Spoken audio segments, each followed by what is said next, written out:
the school and the education world is so different from the real world.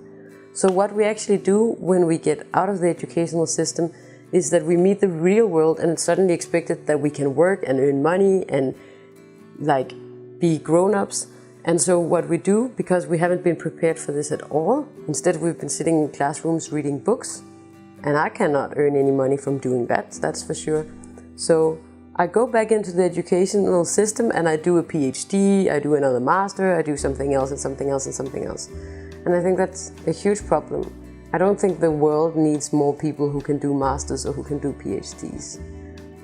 The system doesn't actually prepare children, prepare young people to enter the world with the skills and the abilities to cope with what life has in store for us. We're not emotionally mature, we're not spiritually mature. We might know some things, we might know a few facts and figures, but we don't necessarily have the skills to collaborate and to work together. My dream for the educational system is that students are also getting measured on their ability to work together.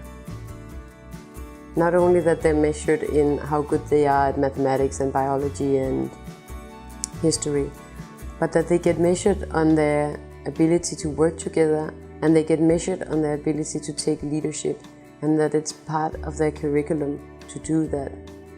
And I also dream of an education where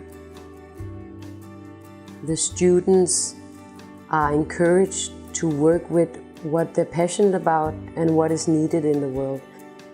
The part of education that needs changing is the part that says that the instructor or the teacher is the knowledge holder.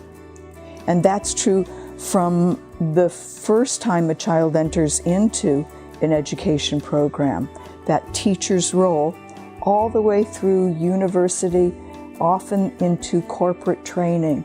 That role and that model isn't working. It's not producing the results. We're not getting what we need for future generations. The old model is dead. It's just dead. When I was training to be a teacher, I was told that I should never smile at the kids. That will only encourage them. And I think back now, and I actually listened to that advice for some time until I realized, well, this is not me. I need to be a human to these kids. I need to relate to them in a way that is natural. And I think that's what is needed in much more, in many more contexts. We need to be able to connect to the young people that we're working with, to teach them that it's important to be able to engage in a very human way, to learn how to listen to what the young people are needing from their education, rather than telling them what they need to know. So for me, there's many ways of doing that, and I think a lot of the AoH hosting methodologies and tools and practices can help to create a more humane education system that is more than just getting the kids to pass tests.